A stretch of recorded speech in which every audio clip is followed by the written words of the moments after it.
Rebels beat the Bulldogs for top Magnolia State recruits.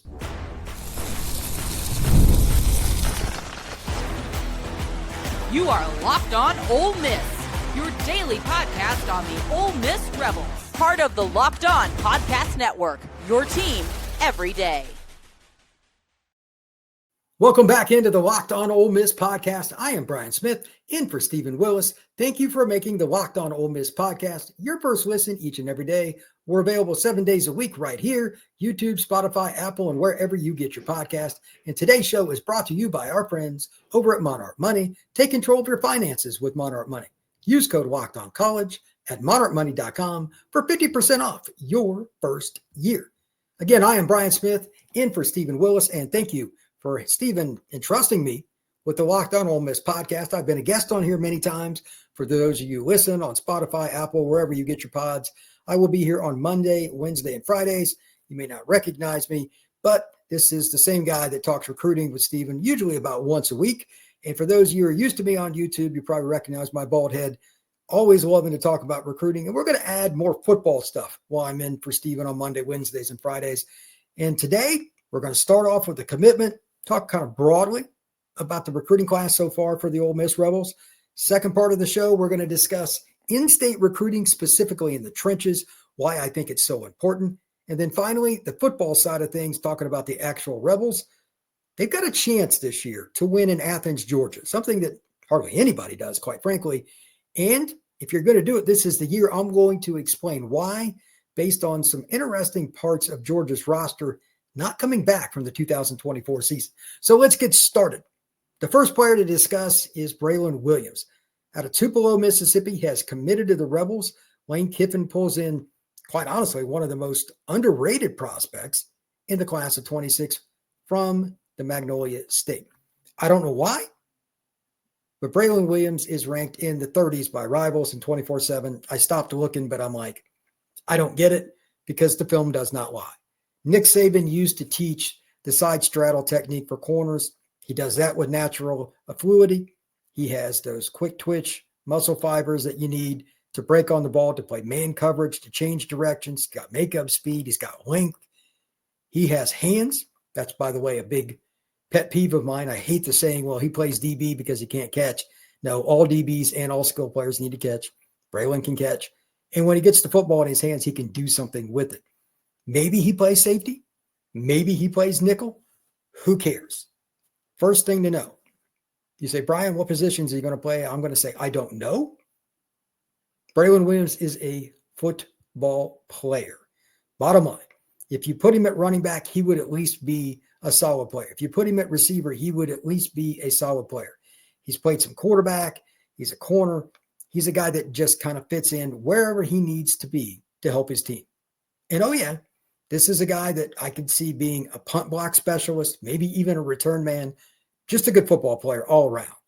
Once Lane Kiffin and his staff have him in Oxford, Mississippi, the transformation to whatever role or roles, as it may be, will take place. But here's what I liked about his film the most: length.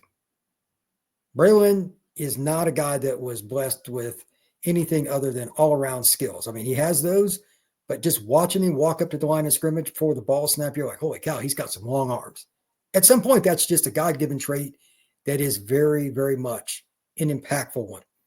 Sometimes a quarterback's just on fire, man. To break up his rhythm, you need that just extra half inch.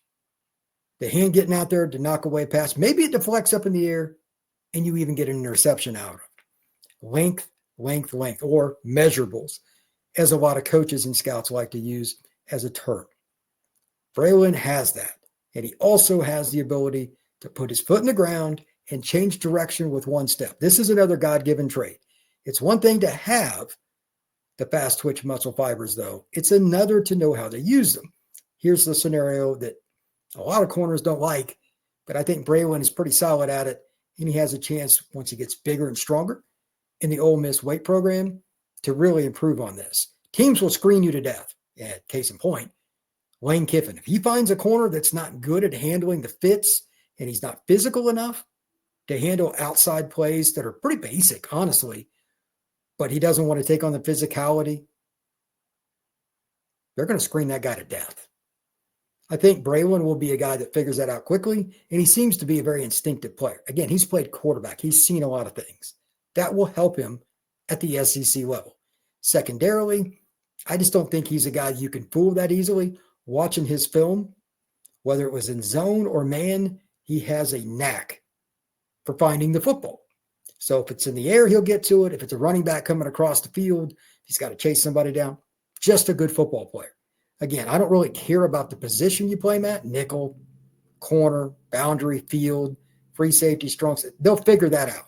And maybe he plays more than one. Again, I don't know.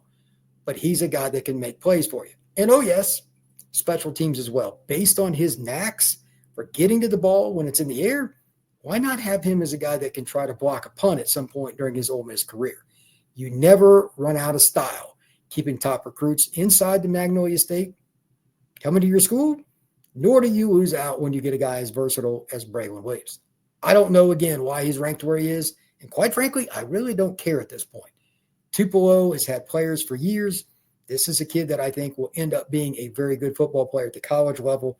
And I wouldn't even be shocked if he got some playing time as a freshman in some capacity. Ole Miss needs DBs too. So that's important. Before we move on and start talking about in-state recruiting with the linemen, talking about, among others, J. Raylan McCoy, one of his teammates, and some other guys, I want to give an overview of where the Rebels are with their recruiting in the class of 26. So you got Williams, obviously. We just went over him. 3 other commitments. I'm familiar with all 3. I've seen one and know one personally. That's Zion Legree. He just transferred to Niceville High School. He's from the Pensacola area. Really strong receiver. He's a guy that could be a power slot. He could be flanker. And in some circumstances, you could use him as a boundary, but I think his best spot is probably flanker. Now, where they're going to use him in Kiffin's offense, I don't know. I would imagine he'll get moved around. Kiffin does a great job with that. I've even been told that among the defensive coordinators over the last decade or so, Kiffin's probably the hardest guy to prepare for. And one of the reasons, he makes it hard to project where guys are going to line up from game to game. That's an interesting point. Just wanted to throw in there. Next up, Jamison Powell, another receiver, probably better predicated for the slot position. He plays at the same high school as Ryder Lyons in Northern California, Folsom High School just outside of Sacramento. Twitchy, the guy that you can't catch in a phone booth. That's who he is, and that's why it's really unique. You have a guy already like a Legree committed. They complement one another because they have different skill sets. And then finally, Jamichael Jones, running back, Pike Road High School. Pretty darn good program just outside of Montgomery. He's a young man that has the ability to run, catch, and block. He's an all-around back. Had a chance to meet him last year. He's a good dude. I'm curious to see how quickly he can assimilate to the offense and how much he can learn. Because of his all-around skill set, I would imagine he could probably play a little bit as a freshman. Kiffin finds a way to get freshmen on the field, especially if they're well-balanced in their traits. Jones is that guy. He had a lot of offers from the SEC programs. So getting another kid out of Alabama, which Kiffin always seems to find a way to be involved with them, and the staff's done a great job. So we'll see what happens with him. But so far, the Rebs have 4 recruits. But again, none of them are linemen. This is another good year for in-state linemen. I mentioned J. Raylan McCoy a little bit ago. He's a teammate of Williams. And there are several other players in the state we're going to go over next here on the Locked On Ole Miss podcast. So come back with us. Ever check your bank account and wonder where did all the money go? Between dining out, online shopping, and entertainment, it's easy to lose track. That's where Monarch Money comes in, your personal CFO, giving you full visibility and control over your finances. Monarch Money isn't just a budgeting app, it's a complete financial command center. You can track all your accounts, investments, and spending in one place, so you stop just managing your money and start building your wealth. With Monarch Money, you can find out what you're spending your money on. It's probably a little bit too much, whether it's eating out too much, going out with friends to have some fun, shopping, maybe it's food delivery, whatever it may be. And you can easily do that with your partner as well. Keep everything in one account under Monarch so you can set goals and keep track of all the things you've got going on with your finances. Take control of your finances with Monarch Money. Use code LOCKEDONCollege at monarchmoney.com for 50% off your first year. That's monarchmoney.com. Code LOCKEDONCollege for half off your first year. Ole Miss has to do a really good job with in-state recruiting this year. They have every year a priority to do it, but when you have linemen that you can get, it changes the game. I want you to think about the following question before I go over to these individuals. What do LSU, Texas, Bama, Georgia, Ohio State, Clemson, Notre Dame, and usually, although not right now, some of the Florida schools have in common? They went in the trenches. Those are the programs that you think of. If Ole Miss just added one, maybe two, and I don't even care which side of the ball it is, O-line or D-line, really good recruits each and every year, maybe a top 10 program every single year as well. You're not going to keep Kiffin from getting the skill guys, whether it's a transfer, a high school kid, a JUCO kid. He figures that stuff out on both sides of the ball. But if you give him a little bit more talent on both the offensive and defensive lines from the high school ranks, you know he's going to get some transfers. He's always figured that out. But if they do better with prep recruiting in the trenches, that's good. And all the better, as I talked about in the lead into this show, Ole Miss has a chance to beat Mississippi State out for some key guys. I'll give Mississippi State credit. They've done a good job so far this year in at least being involved with several players. And I want to go over some of them, but this is the key here. All right. I have three things that I put on my list for Ole Miss's recruiting class this year, and I'll just go over them in general. Number one is trenches. It's a really good year, and they're kind of at that point now where you're getting enough in-state guys and enough skill guys in general that the only thing left is consistently every year keeping the big-time O-line, D-linemen inside the state of Mississippi. They do a pretty good job, but to win at an elite level, you got to recruit at an elite level. Secondarily, win Mississippi. Mississippi State's putting in a lot of effort. Ole Miss is battling them. They're also battling LSU and Tennessee and Bama and Auburn and Florida. They've got to win a lot of those battles. And finally, be creative. This is the easiest one because Kiffin is the master at this. He is the recruiting overlord in this regard. And if you are watching this from the YouTube page, the thumbnail that I put up for this, I use that as a title. He finds guys and moves them to different spots, whether it's a running back who can be used differently than what some people think, maybe putting them in the slot, taking a corner, making a mistake, whatever. Moving guys around when needed, that's something Kiffin and his staff have done a pretty good job of when necessary. So with that overview, we're going to focus on the linemen here.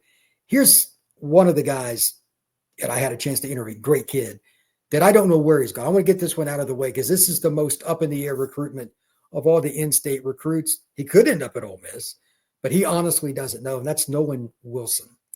He's a kid out of Picayune Memorial. He's going to take an OBE on June the 13th to Ole Miss, but he's got a long list, like A&M's after him and LSU and Auburn and all these different schools all over. And when I told him, he's like, man, I don't know. I was like, give me, like who's recruiting the hard? Where's the lean at this few weeks ago at the Under Armour New Orleans event that he went to? And he's like, I just got to take the visits. He admitted he was a bit overwhelmed. This might be the best D lineman in the state. You never go out of style with that, especially at a program where you usually struggle because it's pretty close to the Louisiana border. He's a heck of a lot closer to LSU than he is to Ole Miss. Just for reference, great kid, open-minded, 6'4", about 250, could play 3-tech maybe, depending on what you're going to be using as a scheme. He could play strong side in. I know Ole Miss does some 3-man line. They do some different things that compared to most programs, but I don't think it matters. Nolan Wilson could play any of those. Next, a guy that I think I probably know about as well as anybody. It's ironic because he's a Mississippi kid out of the D linemen around this country. That's J. Raylan McCoy. He's from Tupelo, where Braylen Williams is from. And he's a kid I knew about early. He was 6'5 and a half, 6'6 when he was a sophomore in high school.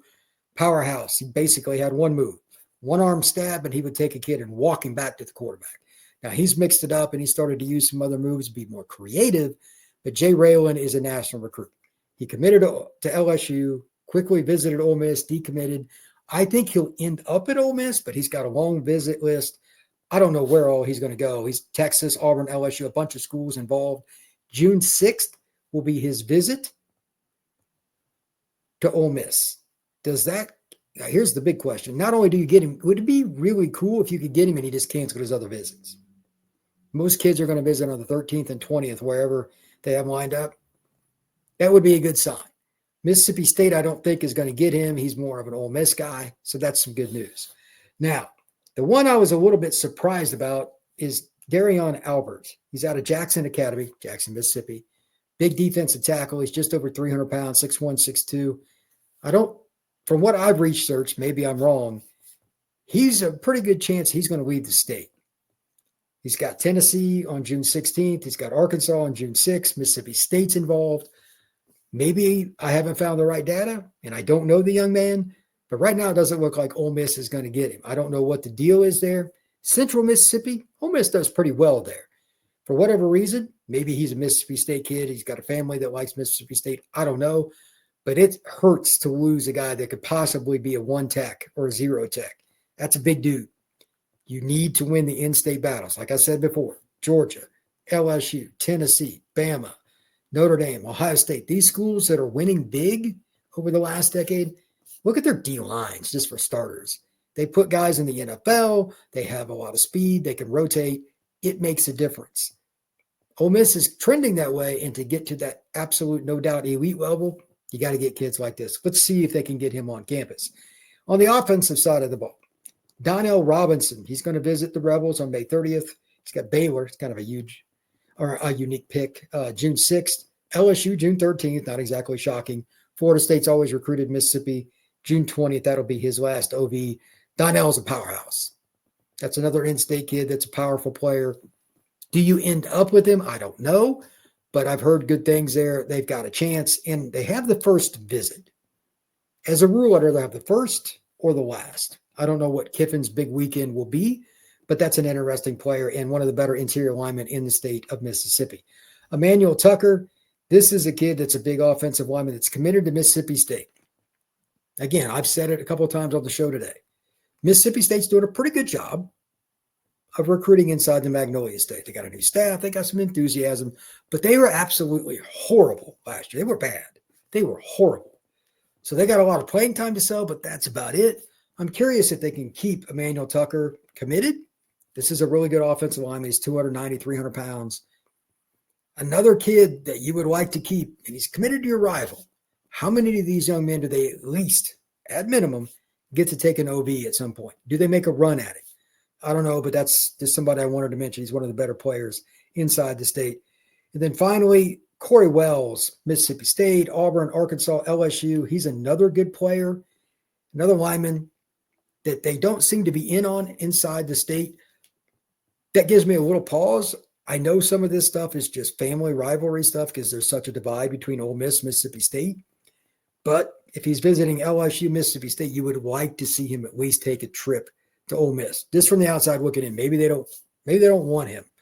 I would be surprised. He's one of the better players in the state of Mississippi. So we'll see. But Ole Miss has done pretty good so far. Let's just say the last 3 years, starting to corral more of the in-state kids. There's a long way to go. But if they do not find a way to knock off Mississippi State and even like LSU and whatnot, they're not going to have the class that they could have. When we come back, we're going to talk about all things with the trip to Athens. Ole Miss goes to beat the Bulldogs. How would that happen and why? That is next here on Locked on Ole Miss.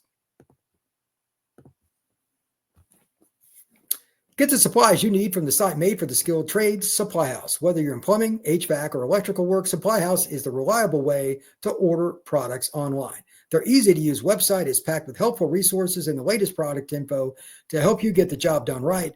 Plus, with a complete inventory of over 200,000 parts from 400-plus top brands, you'll find what you need delivered fast, coast to coast. Need help with orders?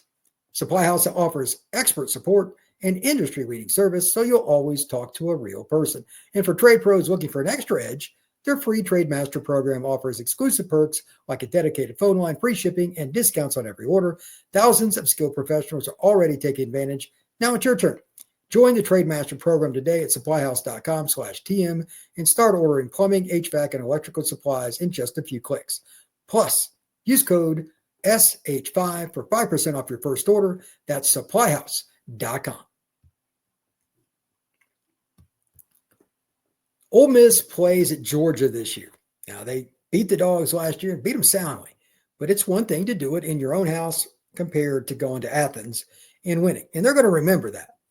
So why would I think in any way, shape, or form that Ole Miss has a chance? I'm going to go over a few things in terms of personnel, players that I knew, some stats to kind of give you an overview, because when you think Georgia football, you think of their trenches. I talked about that in the last segment with recruiting.